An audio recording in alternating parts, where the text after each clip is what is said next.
Hi there everyone, this is Andrew Kimmins with Kimmins Tool Works again, and today I have some draw knives for everybody, and actually something fun too. I made one too many. Actually, I'd made two too many for this batch. I thought I had one too many and then sold that one to a customer, and as it turns out, I had two extras. So I have an almost completed draw knife that can ship this week to anybody that wants to email me at andrew@kimminshandtools.com, or you can go to kimminshandtools.com, and then my email's at the top. There's a little banner at the top when you go to the website, and my email's up there. It says for custom orders, email andrew@kimminshandtools.com. So if you want one, and I'm thinking about walnut handles on this one, I don't have a ton of different woods in stock at the moment, but I'll show you what I'm talking about. These are the ones that are shipping out today. And this is the one that's the extra that I did.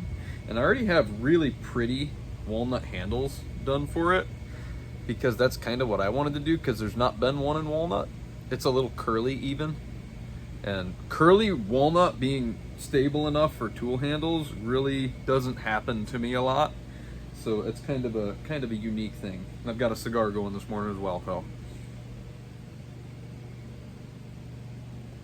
My guilty little pleasure.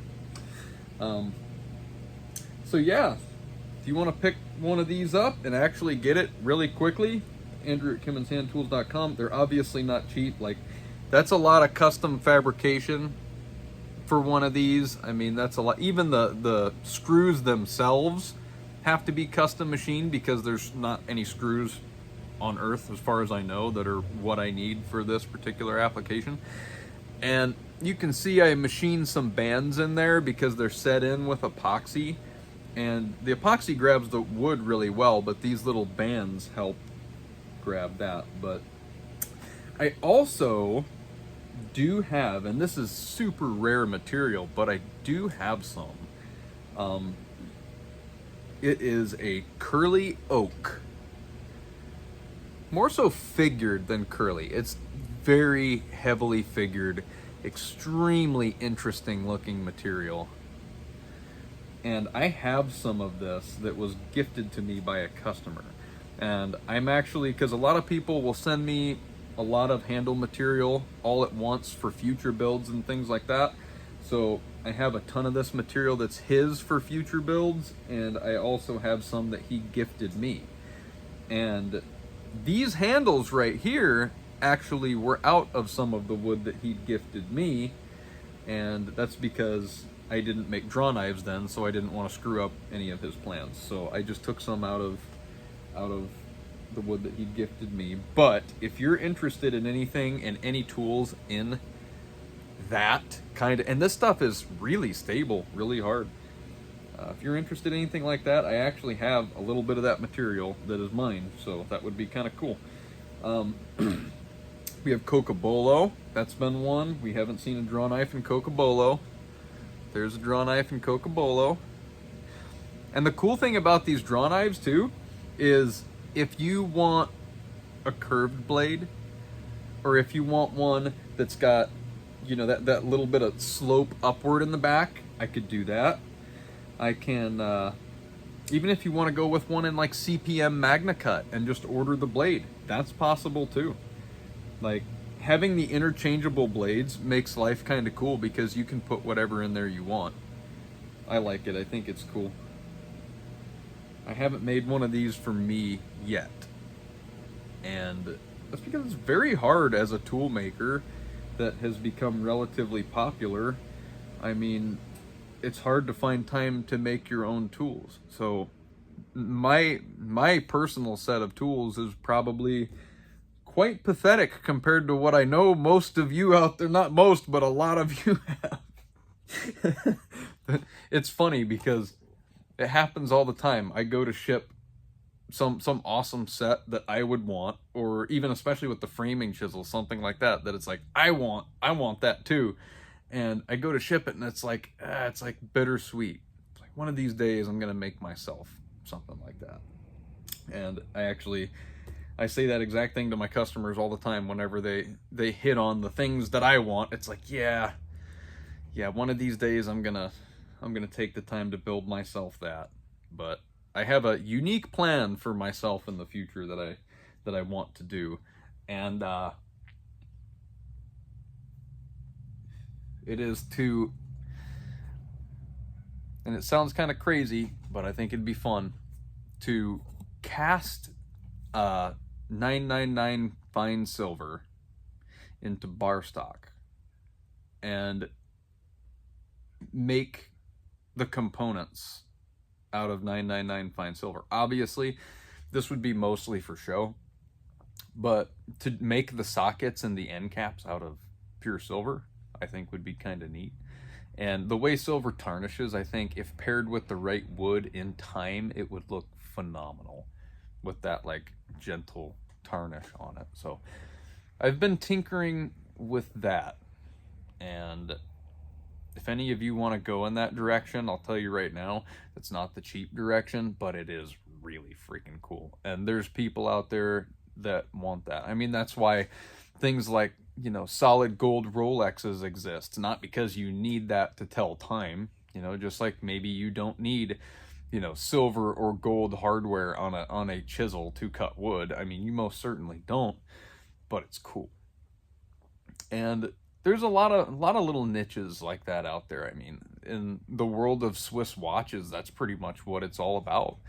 And I'm a big fan of Swiss watches. I've always kind of had a nerd fascination with them, and they're a lot of fun, and they're completely unnecessary to every aspect of life. Like, sure, you could go on Amazon and you could get a junk set of chisels that they'll kind of cut wood. I mean, you'll be sharpening them a lot, they'll suck, you won't really enjoy them, but I'm sure you can get the job done with crappy tools. But it's like you can tell the time with a $15 watch from Walmart. You don't need something that extreme, but it's fun, and it's fun to push the limitations of what is even practical or acceptable, you know. And something like that, I think for me, that would be a direction that I'd want to go for my personal set, is getting into precious metals components, and just for the heck of it. It's so impractical, but whatever. It's another avenue to wander down. And if anybody wants to wander down that avenue with me, I would be more than happy to do that. I mean, even if you want to go super crazy, I could do it with gold. Now, that would definitely not be cheap to do it with gold. And I think it would be cool though. Anyway, I don't want to wander too far off the topic here. We're talking about Drawknives. So, these are headed out today. This is the small size Drawknife. These are all the same size, obviously. I'm going to do these in different sizes, all the way up to, you know, a medium and a large size. And obviously the hardware and everything would scale up with it as well. But this is just a good, and you can see right here, like, this guy wanted a slight curvature on the back of his, and so I did it that way for him. That way you can roll it into the cut. He wanted that, and that is, I mean, it costs extra obviously, because that is not an easy grind to make, and that has to be hand ground, and that's just not the simplest thing ever, but it is possible. And so yeah, we have a couple different curly maple. This one's darker than this one. Obviously, I try and pair the colors to, you know, side to side as close as possible. Because like anything, wood's a natural product and there can be variants. So I like to try and get at least, you know, sets or individual tools with two handles like this matched as well as I can.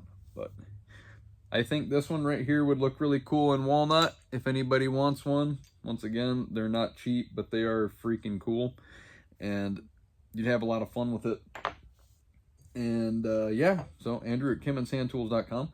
I don't really think I have a whole lot else to talk about today.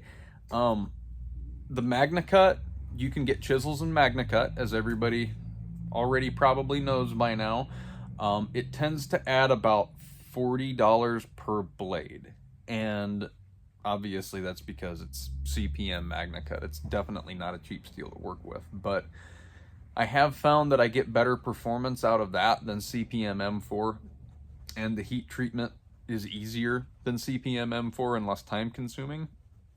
So CPM M4 was adding about $100 a blade, and the Magna Cut only adds 40. And I know a lot of people look at that, it's like, still adding 40 to it, it's like, that's not a cheap tool, not by any means. But getting into the super steels and the space age alloys and stuff like that, like, yeah, I mean, especially coupled with handmade, like, that's not cheap stuff. We're not in cheap territory, but they're definitely worth it for a lifetime thing, especially if you're a tool nerd like me. Like, that's my thing. I get it. It's worth it. So anyway, yeah, and anything in Magna Cut, the framing chisels, I do obviously beveled edge chisels in standard length, butt length, long, and then paring length. So there's 4 lengths of bench chisel.